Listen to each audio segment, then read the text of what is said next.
Good afternoon, everybody, and welcome back to the VSI webinar series today. Today, Tom Sears is going to be chatting with Dr. Ian Lawrence. Ian is a senior lecturer across many aspects of the sports and business industry.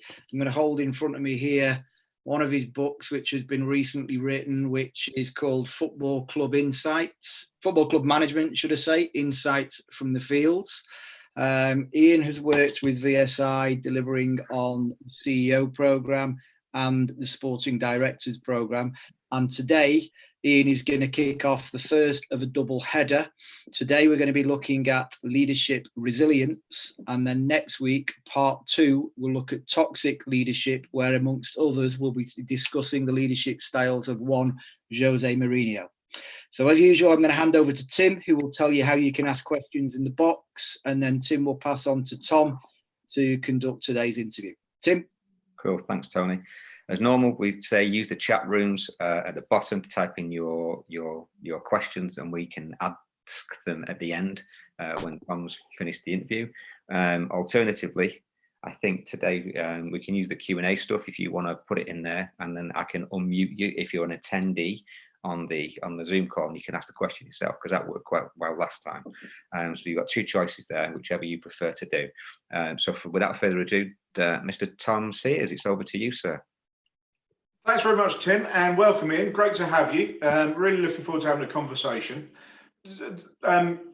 We've heard a little bit about your book. Tell us a bit about your background and your interest in the sports field.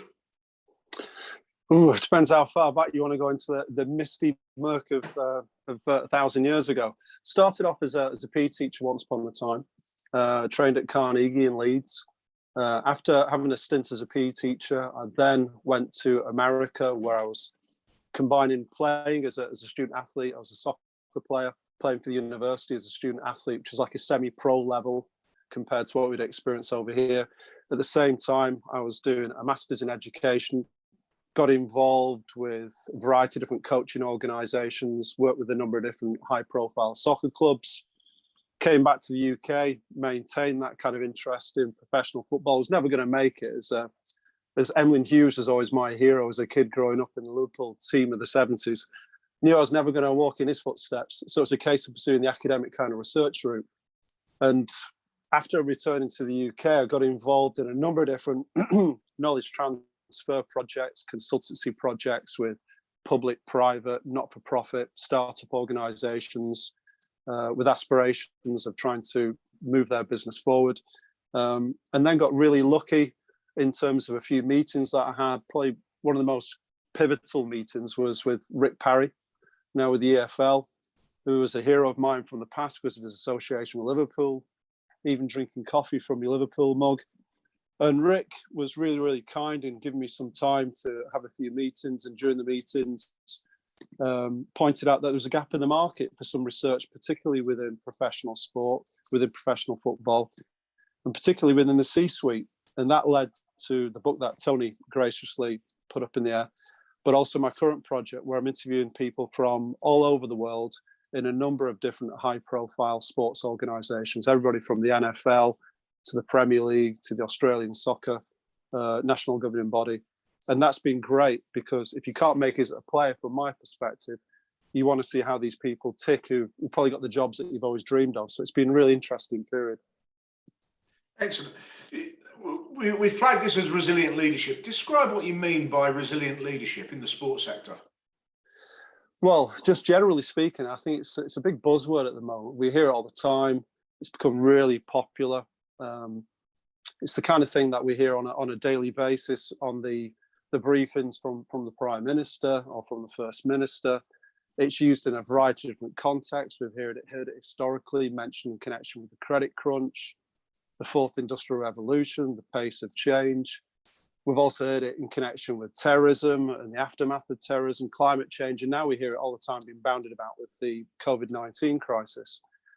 And it's led to this enormous groundswell of interest in self-help gurus, of quick steps that you can take in order to boost your resilience. And I just think it's a really, really interesting term. I think what's interesting from an academic perspective is sometimes look at it quite critically and see how it's been misused and abused, the term. When you ask people to brainstorm or think about what resilience means to them, probably one of the first things that they come up with is bounce back. But the Latin roots of the term are not just bounce back, they're also crucially bouncing forward, and how you can have that elasticity. And it's not necessarily returning to a previous state, to a steady state, to a state of equilibrium. It's about how you bounce forward and how you adapt and how those changes become a new normal. And I think increasingly in the literature and in the discourse around it, especially on TV at the moment, people are talking about what's the new normal. Nobody knows what the new normal is going to look like because that's an evolving thing. But it's really interesting in terms of A, the misconceptions about what resilience is, and B, the lack of understanding about how we can actually use it as an opportunity to move forward and create something new, which can be energizing and even better than what we had before. And what does that look like in practical terms? For people in leadership positions, everybody's going to experience setbacks at some point. Give us some examples of how you can display that resilience in a practical situation. I think the first thing is to engage in a little bit of self-awareness and reflect on your own mindset. And I think if the COVID-19 has done anything for us, it's given us the opportunity, or a lot of people the opportunity, to reflect and not necessarily navel gaze, but actually look at what's happened and trace their involvement in what's happened. And I think typically people don't engage in self-awareness because they consider it to be something which doesn't translate into actions. But we've got this freedom to choose our attitude. We've got this ability to choose our response to these circumstances. The initial response, I think, for a lot of organizations is to look for people to blame.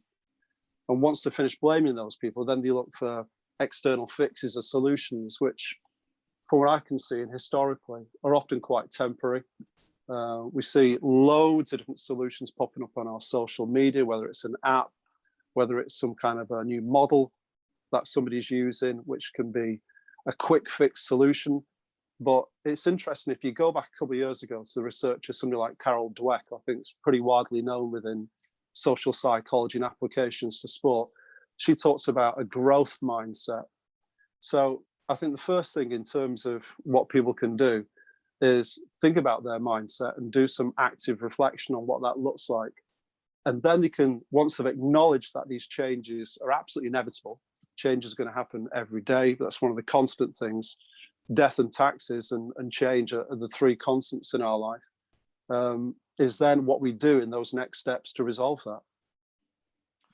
You mentioned that self-awareness is critical to becoming a better leader, a more resilient leader. Are there any processes that somebody can follow? Does psychometric evaluation and understanding how your own personality traits and affects the way you work, are they important, or are there any other recommendations you can make? I think, well, you'd know better than I would do, Tom, in terms of the work that you do for Kinsey Sears, but I think psychographics, psychometrics are really, really important in terms of providing a little bit of an objectivity in terms of what your own personal strengths and weaknesses are. I personally think that psychometrics are great in terms of aptitude, the kind of insight they provide towards numeracy, literacy, verbal reasoning. And it's pretty standard, I think, for most high-level appointments these days, that any candidate will have to go through a battery of those kind of psychometric tests. I'm not quite sure if they provide that much objective insight to somebody's personality. So when you think about some of the classic inventories and tests that are out there, which are used by lots of organizations, I think it's quite easy to prepare for those. And I think that biases the results, it can kind of skew them. So what may appear as the stellar qualities in terms of personality characteristics for a particular role, it's quite easy for somebody to identify those, research them, and then manipulate the answers so that they project themselves in a certain way. But I think certainly psychometrics are very useful initially in terms of aptitude scores. I think one of the things that I've seen work really, really well is firstly being honest with yourself and accepting that necessarily what you project and who you think you are isn't necessarily how the external audience see you. And I think we've all been on the receiving end of some strong words from parents and from friends and family who've told us to get a grip and be aware of what you're saying there in that situation. And what a really good tool for that is the Joe Hari window. I don't know whether you've ever used that in your business, Tom. Yeah, I have used it a few years ago and went through that assessment, and I found that quite an interesting exercise. How, did you use it as something for yourself personally or for the clients that you're working with? Yeah, it was part of a 360 that I did when I was working with the Irish Rugby Union as part of their executive leadership program. And I think like a lot of these tests, they probably confirm a lot of what you know about yourself if you've got a reasonable level of self-awareness, and they're a good starting point. But I don't think it's the be-all and end-all, certainly in any process that we run. Yeah, I think, one of the things that's come out of this crisis for a lot of people is that the severity of the change and impact of the change is really to look to their network and seek counsel. But I think the problem, we were just talking offline a minute ago with Andy, and we were talking about Matthew Syed's book, Rebel Ideas, and the need for diversity of ideas and diversity of decision makers and counsel, the kind of counsel and the advisors that you seek. And it's interesting, there's a lot of speculation at the moment about the people who make up the committee for SAGE, not the scientific advisory group that the government's taken their lead from. And I think a lot of times it's very easy for us, I've seen this within the C-suite research that I'm doing at the moment, for organizations to get a network of people who think, sound, look like them, been through the same educational experiences, been through the same careers. In some cases, they bring people from these various other industries to join them on the boards of the organizations that they're working for currently. And that kind of homogeneity, that kind of group speak, I think is not great during this time. We need people who are going to have these kind of challenging, confrontational, if necessary in some cases, conversations in order to bring a reality check and provide a diversity of different solutions. So the fact that you aren't necessarily immersed in professional sport, and if you're working for a C-suite sports organization, shouldn't be a reason why you're not brought in and your ideas valued within the boardroom. Having an eclectic range of different voices, a variety of experiences, a variety of different age groups, I think it's absolutely crucial in terms of decision making moving forward. Yeah, I fully agree. And I think diversity in terms of personality thinking, but obviously gender diversity in ethnicity, also age groups, brings a lot to leadership teams, be they at executive level or board level. And we find more and more that we're trying to find candidates that challenge the normal way of thinking and the established way of thinking in organisations, which I think is progress. And I think things like the governance code for sport have certainly helped that and move things on a bit. But in terms of looking at the individuals, are there any common traits that you see in the outstanding leaders that you've been working with in your research? Yeah, there's a number of common denominators, and the more time that I've spent interviewing the different people, and it's a real eclectic range from startup organizations to CEOs to chief financial officers to people who don't have the title of a C-suite title necessarily, but they're head of their organization.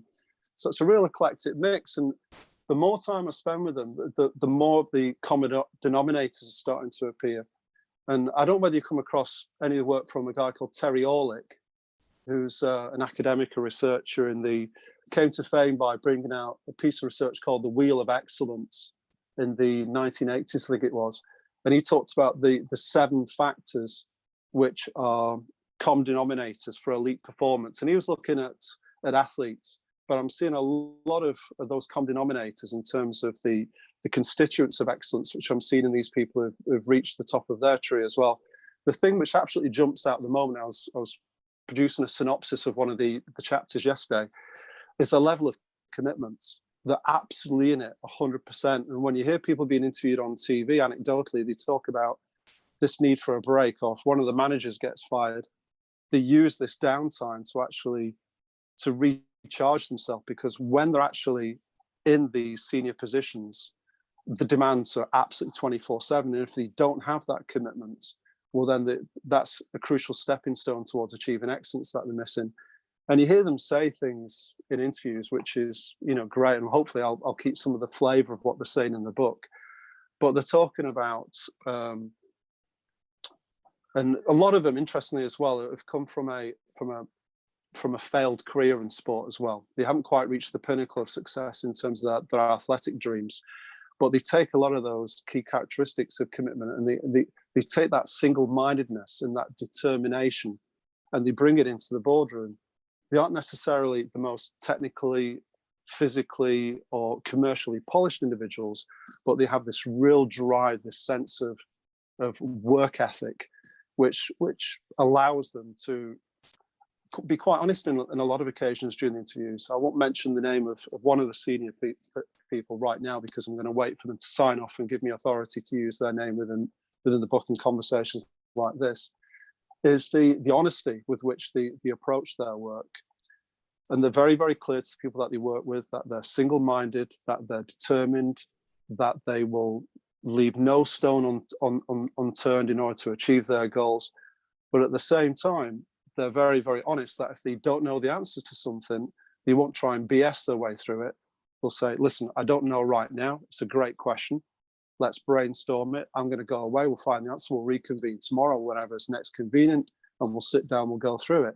So there's that kind of honesty, that kind of integrity, and the humility is really, really important. But the thing which stands out beyond commitment is their belief and their self-confidence. They believe in their potential. If you look at the work of Simon Sinek's work surrounding why, and he's been a big influential touchstone in terms of a lot of the stuff which is coming out of the book, is that they believe in what they're doing, their purpose. And I spoke to a lady the other day who's the head of a startup organization in East Africa. And I said, you've obviously made some great connections. You've received loads of awards. Why are you still working for this organization? She said, because it's my passion. It's my belief.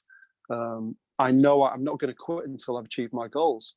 And it's that kind of X factor of belief and commitment which keeps them going, even when the proverbial hits the fan. And it's, without sounding overly schmaltzy about it, it's really inspiring, actually, because I can imagine that if you're sat in a boardroom with some of these individuals who are highly charismatic, they're great communicators, well, then you can't fail but to be touched by them and be brought along and be, one of the classic definitions of leadership is that you bring people along and that you show them direction, provide vision. And that kind of self-confidence, the belief and the commitment inevitably is going to drag people along through, out of maybe their previous mindsets and their previous attitudes, and really empower them to move forward. You've talked about these personal traits and the common traits in. How much do you think leaders are born or made? How much is instinct and natural, or how much is acquired knowledge and experience? I would say, I don't know, good question. Maybe 10% is what you're born with. Certain people will be born with some personality traits or some psychological predispositions. I think if you look at the research, there's evidence to back that up, but I think probably 95% is learned, 95% is environment. And the encouraging thing for the people who don't have this kind of natural resilience, these natural leadership skills, is that you can learn them, you can acquire them. If you put yourself in the right environment, you can pick them up. But it's like anything. The first thing is to recognize and have conversations with people who point out that this is something that you can work on. It's great if you can recognize it yourself. And I think a lot of the people that I'm associated with at the moment in terms of the C-suite personnel, they're their own worst critic. And I found that in sport as well. If you're your own worst critic, you're almost anticipating what other people are saying, but it's not just enough to anticipate the criticisms or the weaknesses that be identified by external people. You've then actually got to act upon it. And I think for a lot of us, taking that step between, I know I need to get fitter, I know it'd be great to learn a second language, I know it'd be great to learn how to code, I know it'd be great how to do 1,000 different things, which we've got the opportunity maybe to do right now, is then having that finger in the ribs to make you go forward and actually do it. So yeah, you can absolutely learn it, and there's skills that you can pick up. And I think that's why you see this massive growth in the market of self-help growers who are saying we can make a difference. And I think legitimately there is a market for it. I'm just a little bit cautious and cynical about how it's simplified. by a lot of these self-help people. Yeah, in terms of that learning process, have you seen any particularly good programs, any good examples so people can develop themselves as a leader? I'm not sure I'd want to recommend one off-the-shelf particular model or particular product. I think it's important that people read around it, and I think it's important that people find what works for them. You know, it's not a one-size-fits-all package. If you look at the public statutory regulatory bodies, you know, the chartered institutes, I think most people who are aspiring to work at a senior level within an organization, whether it be HR, management, marketing, whatever it may be, commercial activities, they'll have one of these PSLBs, they'll have a chartered organization, and you can look at the resources that your affiliation, your membership provides towards that. I'm a big fan of not necessarily taking your information from one source, but taking it from a wide range, and then it's a pick and mix. You can take a little bit from the CMI, a little bit from CIPD, a little bit from the ILM. And if you've got membership of those different organizations, or you quite easy to become an affiliate member for a low cost to join these. And a lot of these organizations have got great kind of self-help guides, and pick and mix from those. But absolutely essential at the root of it is that I think it'd be such a good investment for people to look into the work of Carol Dweck and her growth mindset literature. I think I've seen lots of sporting organizations have used it within their curriculum, with their staff development. That's really, really useful. And I think the heart of what she's talking about is that it's important to have multiple mindsets, multiple perspectives. And it's a little bit like, I read something a while ago about, I think it was some research coming out of China a couple of years ago. And it was talking about two arrows, which I've seen used on a couple of different sites, a couple of different organizations. The first arrow is the pain, the emotional impact of the trauma of something which hits you, talking in terms of resilience. But then the second arrow is the self-inflicted pain that you impose upon yourself, where you become your own worst critic, your own worst enemy. And that just exacerbates and snowballs. And before you know it, you're in some kind of spiral of depression. And your self-esteem is become sabotaged. I think if we recognize that we have the ability to have a balanced outlook, the classic expression is the work-life balance. But this multiple identities, I think, is really, really important stuff which is out there at the moment that, you know, for a lot of us, we're fathers, we're friends, we're brothers, we're sons, we're soccer coaches, we're fans of Liverpool Football Club. We've got multiple identities. So when we get hit by a trauma or a challenge or a really, really significant challenge in one aspect of our life, it doesn't blow us completely out of the water. It doesn't completely derail us. And I think if you look at a lot of literature surrounding identity wrapped up in elite athletes, when their career comes to an end or when it's ended prematurely, it's devastating because their entire psyche is invested in a single identity. And I think it's really, really important in terms of emotional control and emotional balance and perspective that we do put things in perspective and we have multiple identities, and that helps protect us so we don't get hit by the second arrow and we can see things slightly differently. Do you think outstanding leaders have to have been through those setbacks and those difficult times in order to develop that leadership resilience? I think it certainly helps. I don't think you need to, you know, one of my dad's favorite expressions is you don't need to slide down a razor blade to know that it's going to hurt. And if you can learn from other people's mistakes, a bit of an extreme one from my dad, he's got a few of those classics. I think if you can learn from other people's mistakes, I think that's really, really useful. And there's loads and loads of literature out there. And hopefully, you know, my book on the C-suite is going to add to that in some way in terms of lessons learned. What do people wish with the benefit of hindsight that they've done differently? And that's crucial. And it's one of the questions which I ask all the interviewees for the book. And one of the first things they say is, I know there's a lot of research out there and there's a lot of sound bites out saying,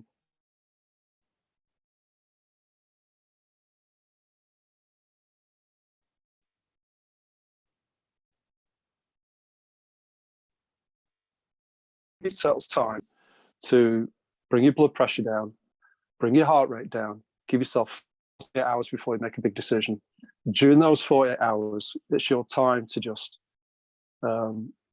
relax, think about things, and try and break the problem down into its constituent parts.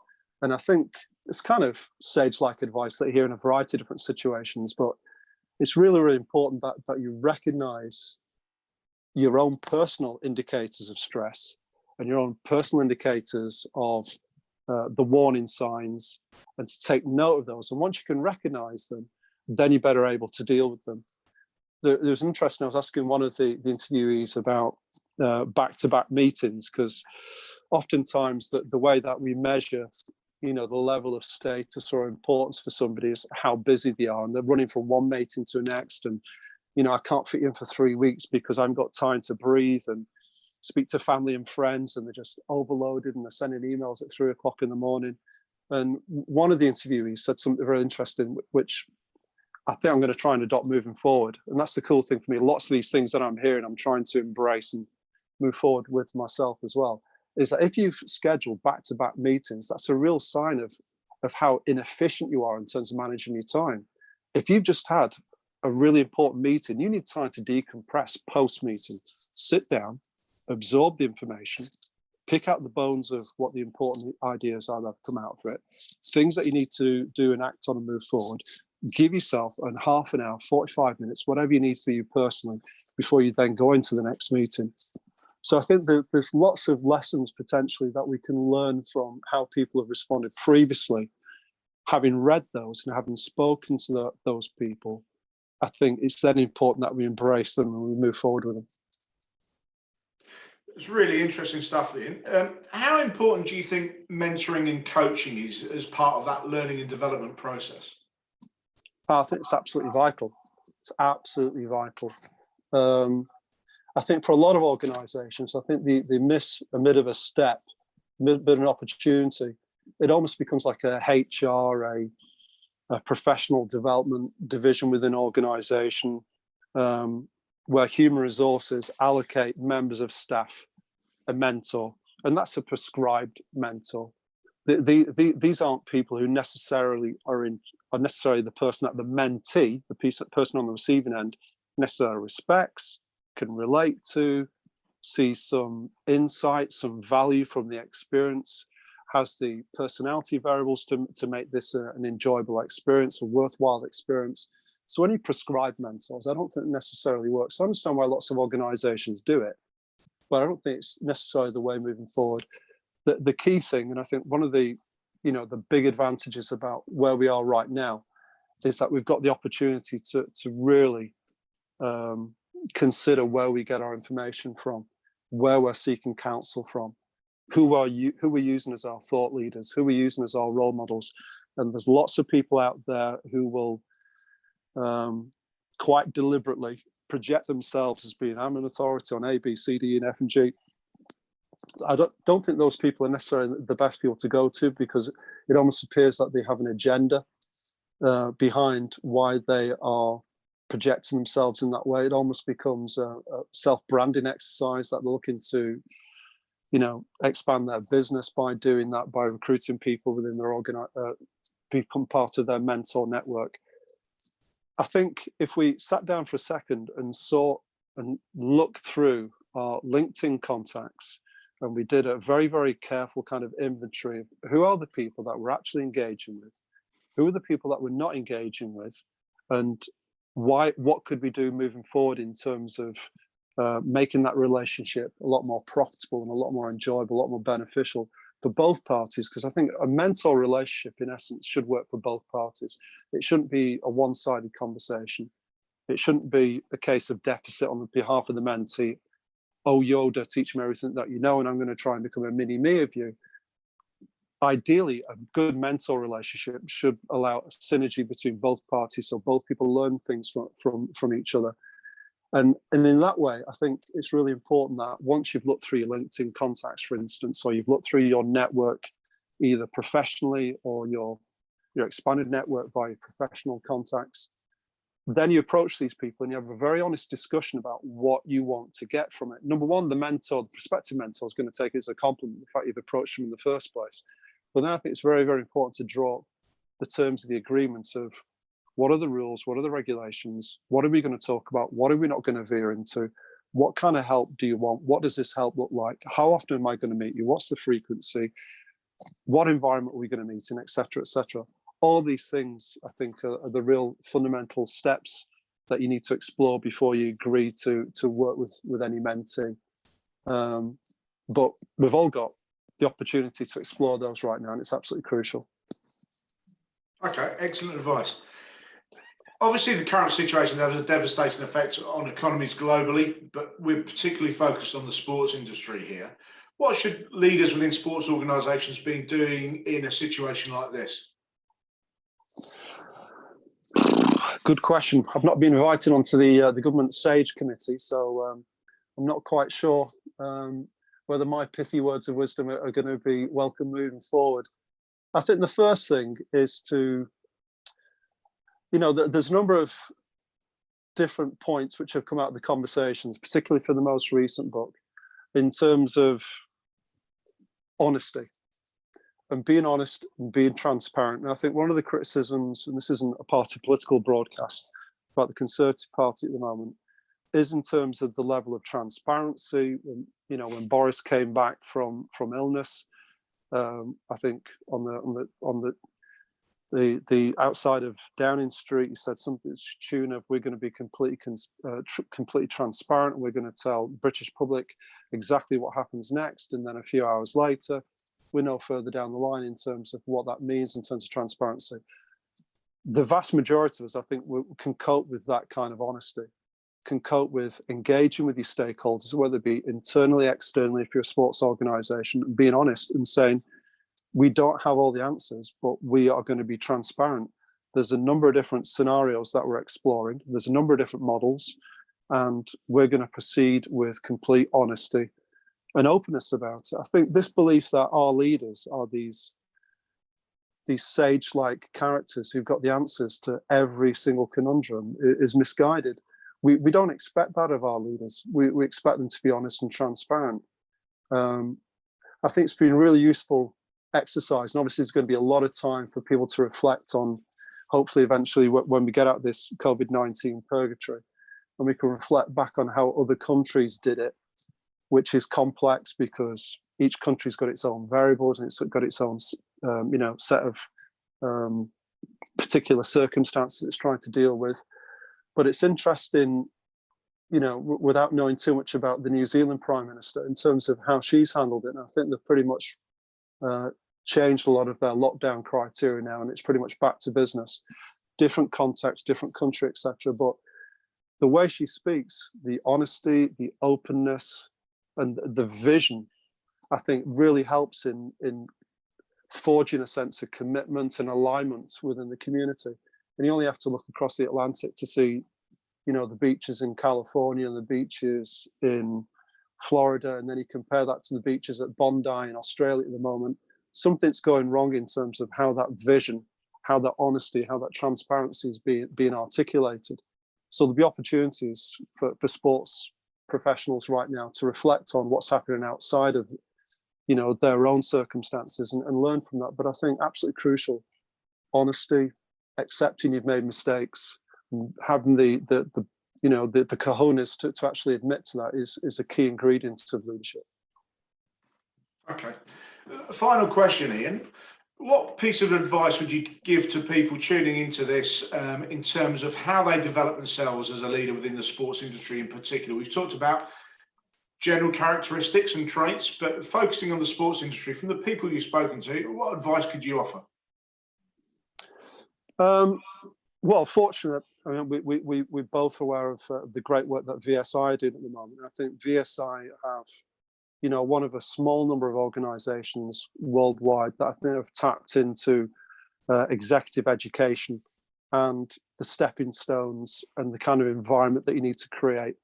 And I think it's been a great opportunity for me to be associated with VSI and the kind of contacts and the conversations that I've had, meeting with some stellar individuals.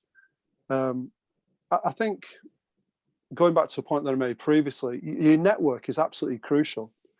If you are from a background where maybe you weren't a superstar at university, you didn't go to university, you're not from an academic background, I think there are plenty of transferable skills that you can take from your own personal experiences, from your own athletic background, which have got great currency within executive developments and professional developments. The first thing to do is, I think, to consider what your vision is, what your ambition is moving forward. I had a conversation with somebody online a couple of days ago who was at a bit of a crossroads. They'd just been made redundant from their position as a sport development officer working for a local council in the north of Yorkshire. Wasn't quite sure what to do next. Well, it's always helpful if you've got people that you hold up as role models, as target dream jobs that you want to aspire to. And, you know, for me growing up as a kid, it was becoming Kevin Keegan. Not going to become Kevin Keegan, you want to become Bill Shankly. That's not going to happen. In more recent times, it's becoming Jurgen Klopp. That's unlikely to happen anytime soon. So it's about being pragmatic, but also having a passion and a vision for what you want to achieve, and then researching what your skills are to move in that direction. And a lot of careers these days aren't linear. You know, the days of I got a degree in X and that therefore is going to act as a springboard for a career in this further down the line doesn't necessarily happen. Careers are quite transient these days. People move around. I think the average duration of a career within the C-suite is something like 5 years. The likelihood is that you'll move in a variety of different directions. You'll pick up skills from a variety of different backgrounds. But in terms of your long-term vision, your long-term dream, I think it's always helpful if you've got that final destination in mind. And if you have that, then you can start to pick out the key ingredients of what those people have who've got longevity in those careers, who have achieved success in those careers. Look at the fact that maybe they have a marketing skill set. They have some commercial skills or qualifications or experiences. They have some experience in people management. They've got experience in terms of organizing events. It can be, depend on the job that you're looking for. There could be a variety of different communication, interpersonal, practical, applied skills that you need to pick up on. And if you're patient, I think you'll achieve those if you have the right vision in the first place.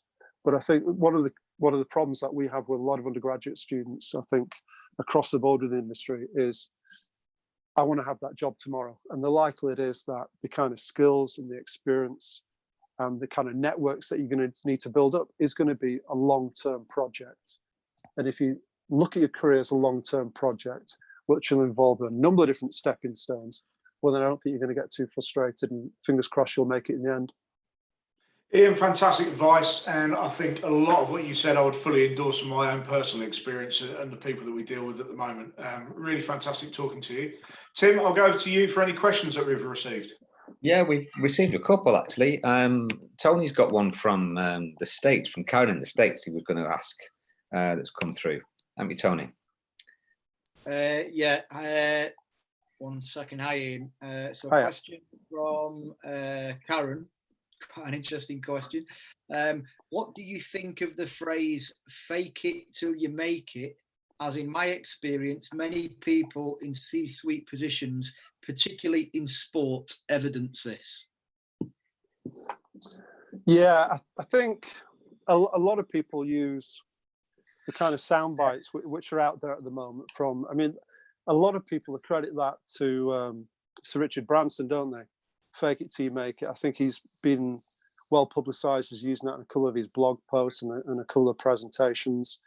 I'm not sure it does massive justice to people when they say it just in its most simplistic sense, fake it till you make it. I think what it suggests, reading between the lines, and I'll give Sir Richard Branson credit on this one, is that it's not a case of saying, no, that's outside of my skill set and I don't know the answer, it's your responsibility, go away. It's more of a mindset of being honest and transparent. No, I don't know the answer, but I will go away and find it. So I think for a lot of people, in terms of their career developments, they'll be faced with challenges, they'll be faced with projects, they'll be faced with working on whatever it may be. And when your line manager says to you, can you do this? You don't want to embarrass yourself. You don't want to ruin your chances of you know, growing in terms of that organization and looking for opportunities to move forward, I'd be reluctant of I'd be careful of how I phrased my response. If somebody asked me something which was completely outside of my skill set, I would probably answer something akin to, that's something which is I'm aware of, but it's not something I'm expert in, but give me 24, 48 hours and I'll go away and work. And I think that's a much better attitude towards it. I think you're more likely to get found out if you fake it, don't put in the hard work, and then you're asked to produce results. I think you're on a slippery slope if you do that. Andy, I think you wanted to respond to that, did you? I did, yeah. Kathy Engelbert, who's the commissioner of the WNBA in America, first chief executive Deloitte's, but she's moved on. You're only allowed to serve a 4-year term as a chief executive at Deloitte. So she's moved on to become the commissioner of the WNBA. And she addressed exactly what you're spoken about there, Ian, in a fabulous interview at the weekend with Bloomberg, where she trashed the whole notion of fake it till you make it. So she went through the Bloomberg education process for leaders, and she was forensic in the way that she dissected her learning experience, and she dismissed the kind of wing it type culture that we've alluded to there. So she's very, very supportive of Ian's view that it's only by having solid foundations, having authenticity, having credibility, that you can sit with success in leadership, key leadership roles. Anybody who wants to see somebody articulate and lead a vision for an organization, I'd urge you to go onto YouTube and see her vision for women's basketball in the States and the steps that she's taken to really catapult that sport forward. Cheers, Andy. That's a good shout. And I'll certainly be keen to have a look at that. I think it'd be great. Very impressive. Yeah, maybe we can get a link out to it later on or something like that. We can send that out. So just moving on, Ian, the Fraser from Italy's put, could you share some skills that are non-negotiables in high-performing CEOs that you've met? Non-negotiables, I think touching on what Andy just alluded to there, in terms of, you know, high-profile executives get there because of their reputation. They get there because they have credibility amongst what can be quite a privileged elite network. You know, a lot of the appointments, and I'm sure, you know, Tom will come back from his experience with Kinsey Sears, is a lot of these people are well known within the organization. I think it takes a quite ambitious, daring organization to go completely outside of their network, completely outside of the people that are within their frames of reference to recruit. So I think it's very, very important that you are consistent in who you are. I don't think you can BS for too long, either in your private life or in your public life, and get away with it. Most people will see through it. And so what we're really touching on there is authenticity and being trustful. You know, trust is such an enormous area of contemporary research. You know, we get married to people we trust, we get divorced from people we no longer trust, we work like a dog for those people that we trust, who treat us like family members, and we spend time on Facebook, and we start getting distracted by other activities by those people that don't really care for. So, you know, those leaders that have that authenticity, those people that have got a track record of trust, not an overnight thing, not something that's been manufactured or contrived on social media and projected via a TED talk.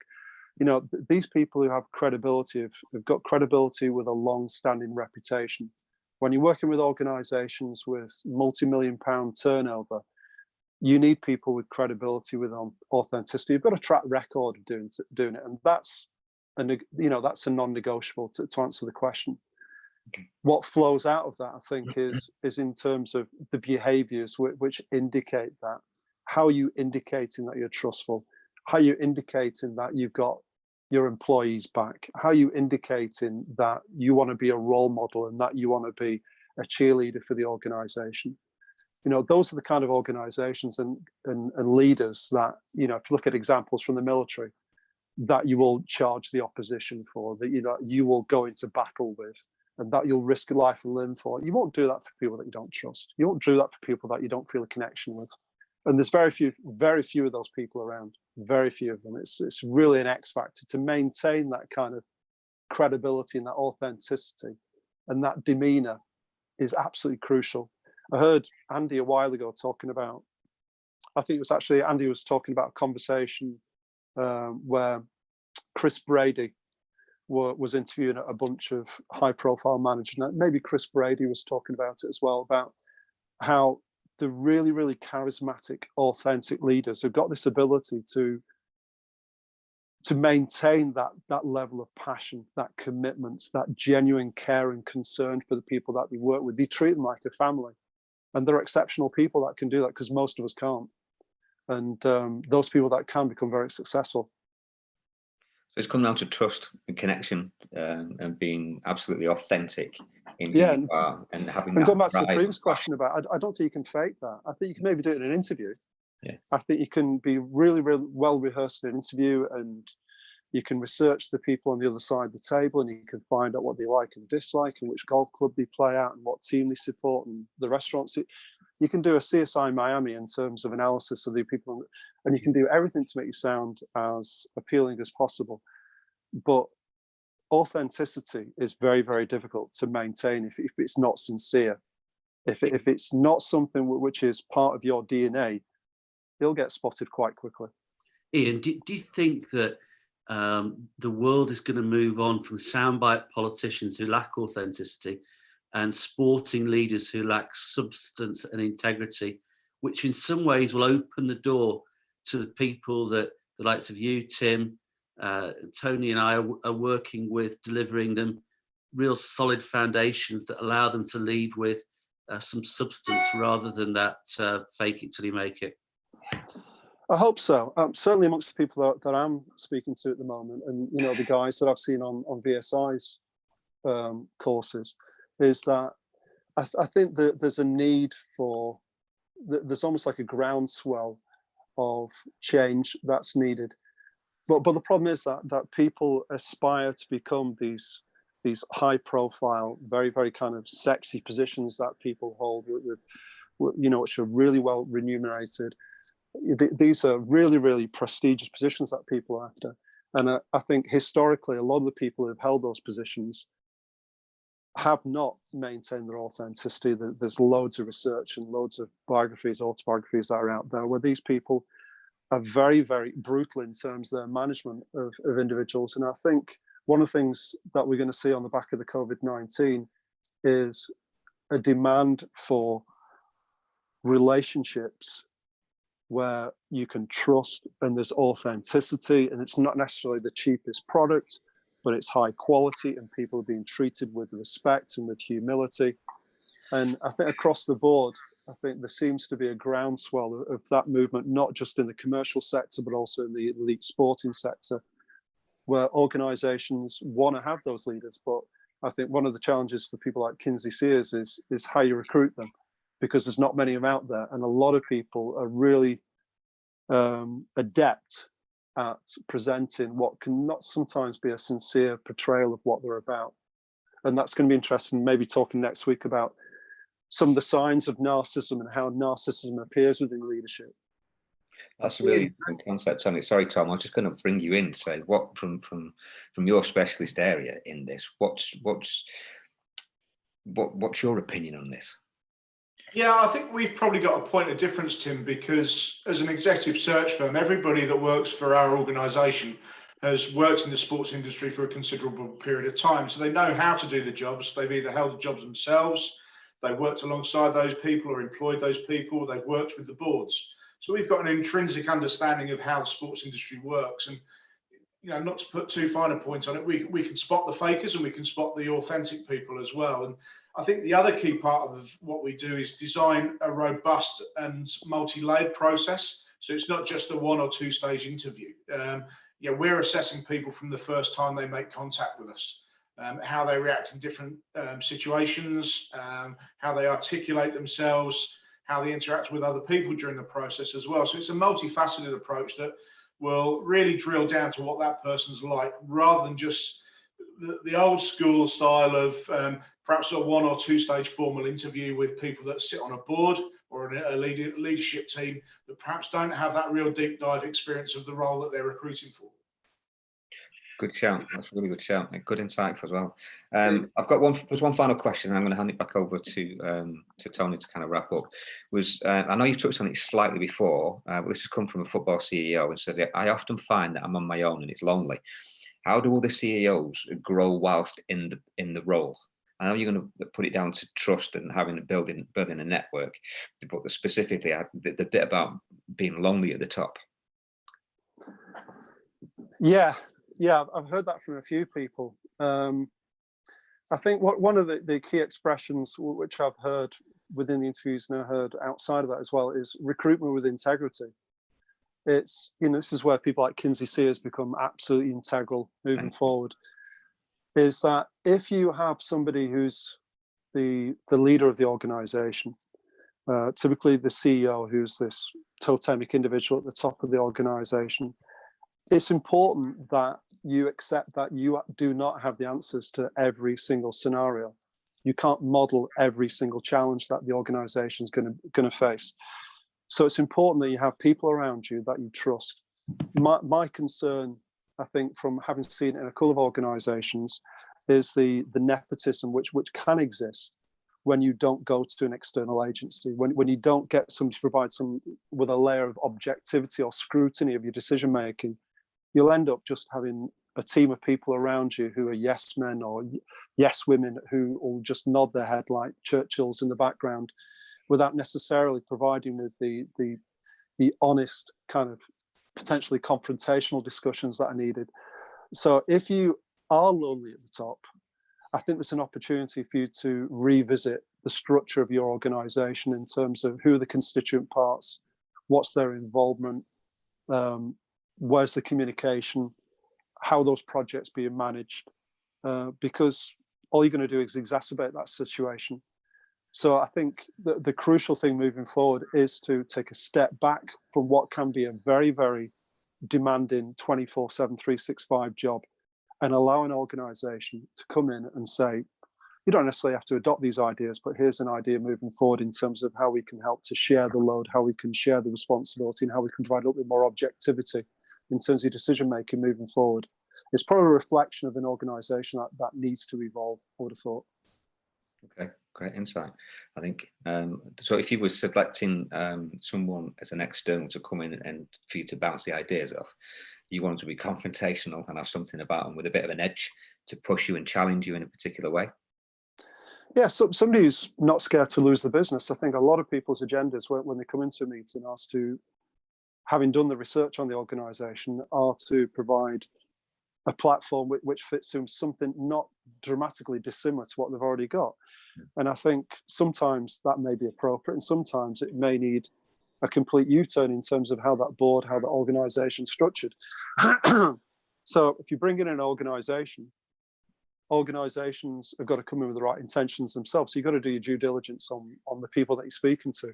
Are these people looking to establish some kind of a commercial relationship with you? Is this going to be a one-off consultancy? Is this going to be a long-term project? You're going to invite them in as a non-exec director?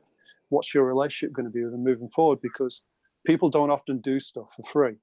Those people that do it because they're in a position such a, well, without naming names, there's a variety of organizations out there who have got the time, who've got the commercial wherewithal to not go touting for business. They're looking to work with the right partners themselves. And I think that's crucial in any relationship, is that it's got to be mutually beneficial for both organizations. So be careful about the organizations that you bring in to consult with, because some of them may not be there with the right intentions. Brilliant. Absolute clear as day. Thank you very much for that. Very insightful. That's the end of our questions right now. Tony, I'm going to pass back to you to wrap things up, my friend. Ian, just jumping on the back of that, I've had a text here from the chief executive in football, and he doesn't want me to say who it is. He's a friend of mine, but what he said is, following on the back of the question that you've just asked him, is his text reads, "We are having board meetings every week presently. And after the second board meeting, we've decided to bring in, it just says an external group, in order to challenge our very traditional Stoic way of thinking. He goes on to say, a lot more blurb there, he goes on to say that we found that this has challenged the way in which we look at how we run the club. And therefore it has sparked new ideas with regard to how we will come out of this crisis in a stronger position. And then he's asterisked and he's put the word resilience. Great. That's quite interesting. I'll be following up with him to find out exactly what's going on, but that's an interesting text. So Ian, thanks for your time, really enjoyable. Tom, thanks for your time. As we mentioned, everybody, we'll be back on next week for part 2 of this particular webinar, when Ian is going to be looking at toxic leadership, and he's going to be using people in the limelight such as Jose Mourinho to explain what that looks like and how that impacts the organisation that you potentially work for. So until then, stay safe, and we'll see you all next week. Cheers, guys. Thanks, guys.